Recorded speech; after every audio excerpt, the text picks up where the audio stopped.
Hello, good evening, people. My name is Anne Wangoi. And I'm Daniel Mbuguas. We are the Mbuguas. Hello. Hi.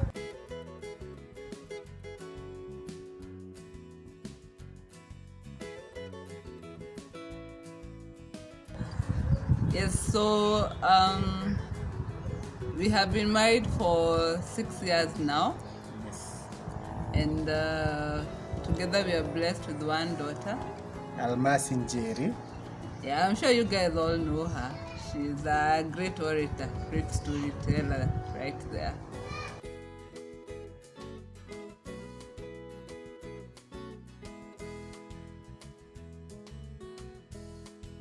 When people come together, people will always have ideas that are not similar. And it's not all the time where an idea will be floated in a family and be acceptable to the other person. So, in the instance where the other person is not agreeable to what you are bringing up, that is where compromise is needed. Either you who brought the idea or the person who is receiving the idea.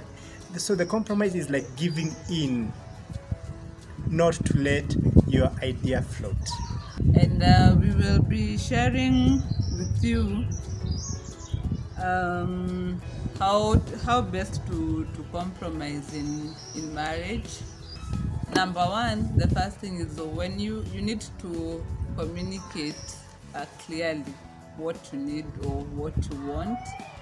I know, ladies, we sometimes we are used to if we don't have our way, we throw a tantrum, we get angry, we decide to give our husbands the silent treatment, which is not a good thing. It's psychologists say that it is actually a form of abuse. So there's no need of throwing a fit. Just say, I want to, I need to, making reference to yourself so that you're able to properly communicate. Number two, babe.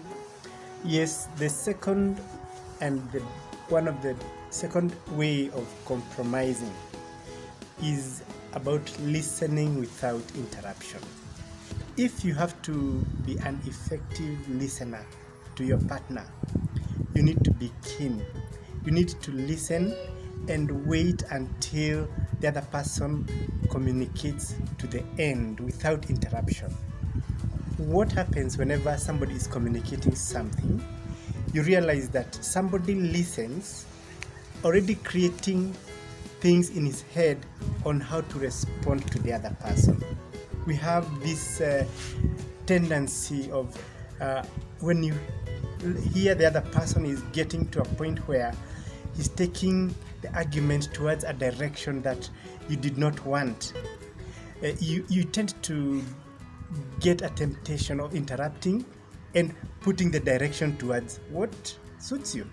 But now, at the end of the day, that will bring some conflict. So if one can learn how to listen without interrupting, not just interrupting like verbally, but even interrupting in the thought of listening, listen and learn how the other person is saying. And the best way to learn whether you have heard what the other person is saying, you can, for example, rephrase what the other person said and say, for example, somebody you had a trip to go, you are debating on whether to go to Arboretum or to Karura Forest, and maybe you are the husband and you wanted to go to Arboretum, yet your wife is inclined to go to Karura Forest.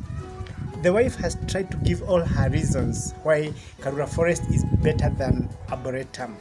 Now the husband is here to rephrase and say, I heard you say that Karura Forest is better because it has better activities to do, it has a waterfalls to watch, it has a better walking trail. Is that what I heard you say?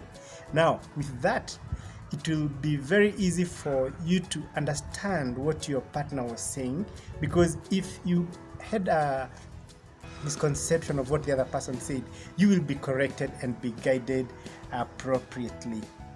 So the other point is going to be done by my sweetheart.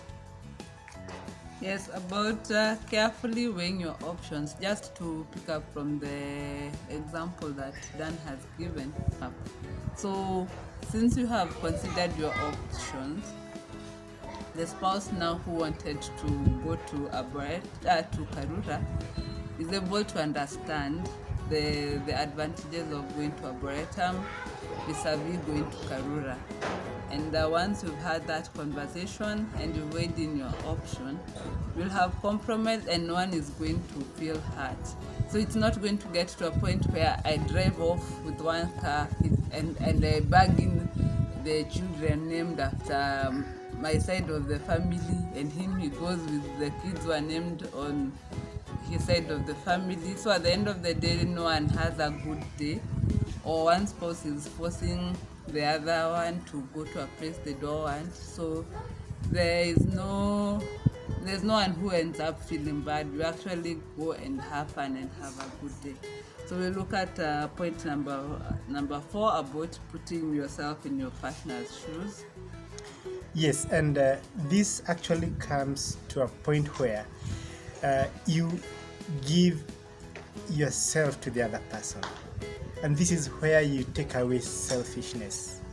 You get into the other person's situation, imagine why they are arguing the way they are arguing, for the sake of seeing their side of the story. And by seeing their side of the story, you'll be in a good position to learn how to come to the final decision about what you thought was good and what she thought was good. And at the end of the day, it will not be hard, even if the final decision will not be favorable to what you thought was good. You'll be satisfied having put yourself into the shoes of your partner. So the next point, and that should be our last point tonight, is about considering whether it was fair enough. Maybe you can say something about that.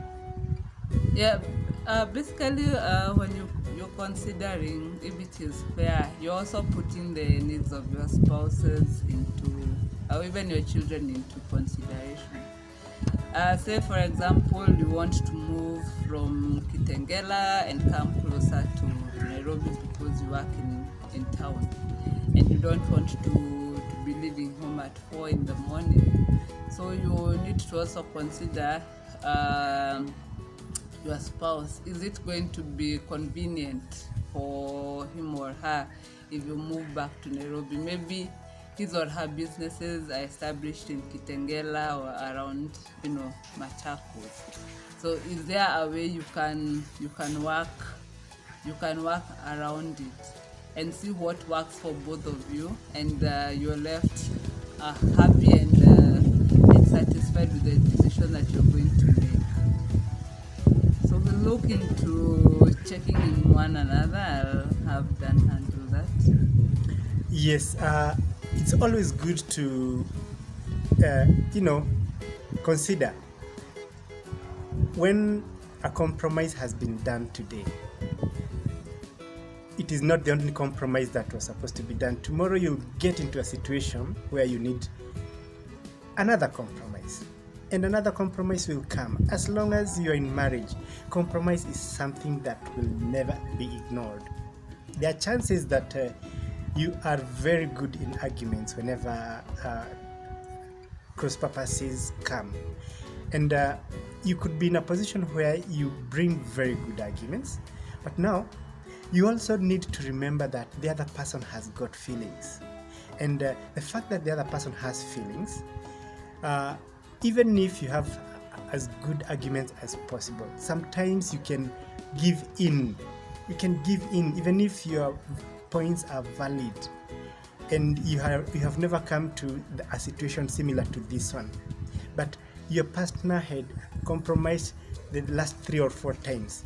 If this person keeps on compromising, there is a chance this person will get tired and feelings of resentments will start happening. So it's always good to check on the other person and also give them a chance to float their views, because they are human, they are equal partners. So it is always good to remember that compromise is something that can never be taken away in any relationship. If it has to last, if it has to be enjoyable, if it has to be blissful.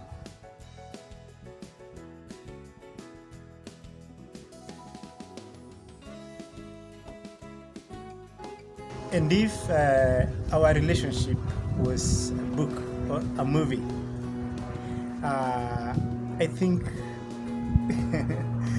we would call it maybe Finally Found.